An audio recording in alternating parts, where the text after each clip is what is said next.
Are Fairfax home prices still rising, or are we starting to see them plateau? And what about the September 17th Fed cut? Is this going to affect our home prices? Are we going to see something change here? I'll tackle all of these questions on today's video. You're feeling mixed signals, everything from cooling or interest rate fluctuations, job market, economy.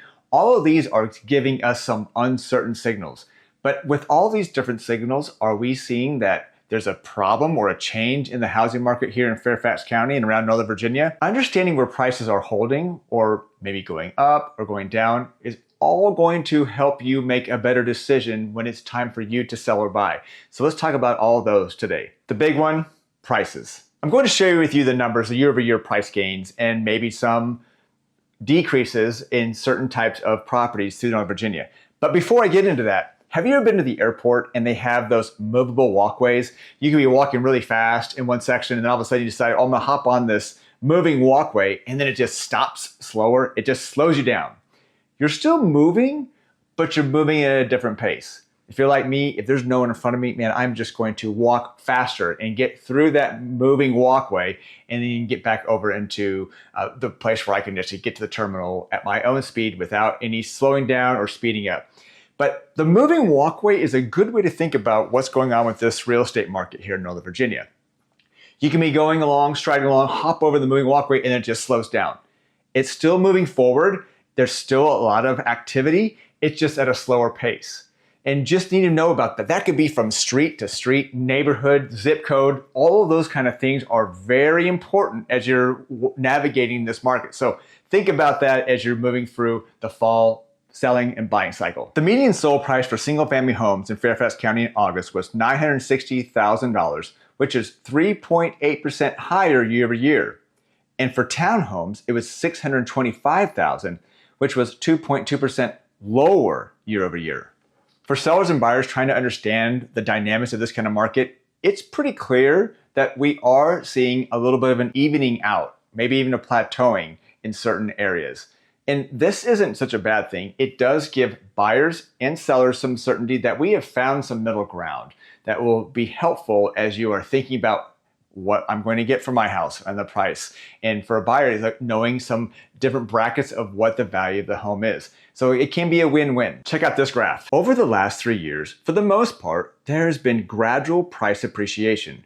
However, townhomes are definitely seeing a slight plateauing of prices. Again, this helps you as a buyer know that there's a track record of what buyers are willing to pay, and for sellers, this also gives you certainty that the home will sell if priced for current buyer behavior. For townhomes, the median days on market was 11 days, but that's an 83.3% increase year over year. But 11. And for single family houses, it was 13 days. Historically, this is still very low. But we cannot compare it to what we saw through 2020, through about middle of 2023, where things were flying off the market in 3, 4, 5 days. It's doubled. And that is because of interest rates, affordability, buyer behavior, very concerned about some of the macroeconomic things, what's happening on their job level, inflation. All of those type of things are causing a little bit of a pause, but buyers are still making a decision.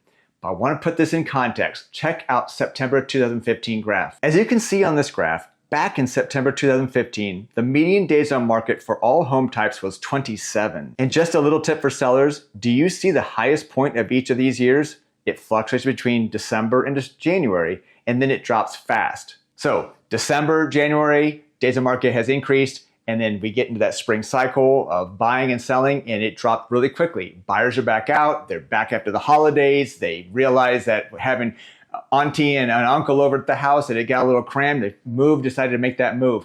Also, people relocation, school cycle, all those things are impacting where the drop is very quick through that spring buying season, which starts January, mid-January, late January, and goes all the way through June. And speaking of the spring market, my team is meeting with clients right now, creating a strategy for what that spring selling cycle will be for them. So it's getting the place ready right now. If that is something that we can help you out with, just reach out. And before I forget, I want to share with you this neighboring area, which saw a 24.3% increase year over year for median sold prices. The city of Alexandria single-family homes shot up 24.3% year over year with a median sold price of $1,317,000. If you just take a drive through the city of Alexandria, you're going to see places that are doing new construction. These are luxury homes. You're going to see people putting on additions, either pop up, extend, bump out. All of these things are happening. People are redoing their kitchens, putting in new flooring, painting, lots of improvement in the city of Alexandria. And this is, for the most part, these are pretty tiny footprints of homes, and the lots are not big. And this is all happening because they have the old town Alexandria charm. They've got the Delray. They got a little place to go to like in Shirlington, and the proximity to 3 metro stops, DCA, that's the airport nearby.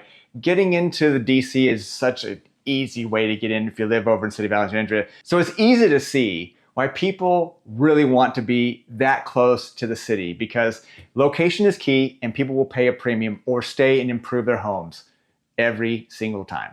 With the expected 25 basis point deduction in the federal fund rate coming on September 17th, it begs the question is, how will this affect our mortgage interest rates? And the short answer is almost nothing. You see, the Fed cut is not going to affect our interest rates. What really affects our interest rates are the 10-year Treasury yields, economic data about unemployment, inflation. Those are the kind of numbers that triggers any kind of decrease in our interest rates. Now, what we need to be aware of is 25 basis points may not do much because those are already prepared for that. So that's kind of been baked in the last few weeks. However, if there's a 50 basis point reduction, then we may see some really interesting improvement in interest rates. So to keep a watch on that. Obviously, lower interest rates helps buyers with affordability. And that is a very big concern these day and age. Prices are still high. If the interest rates come down a little bit, more buyers will be able to purchase the home, afford the home that they want. And not only that, saving $50, $100, $150 a month if the interest rate does come down can help the buyer, give them a little bit more certainty with their budget on that certain price point, certain type of home, or it can allow them to say, man, I really wanted this type of house. This is a more long-term solution for our family. They may be able to even squeak or get into the other house at a little bit higher price point because the interest rate's lower. All good things. And just don't take my word for it. Last week, Mortgage News Daily reported that there was a 9.2% increase in mortgage applications. And this ended on September 5th. So it's not just something I'm telling you, it's something we're seeing at the national level.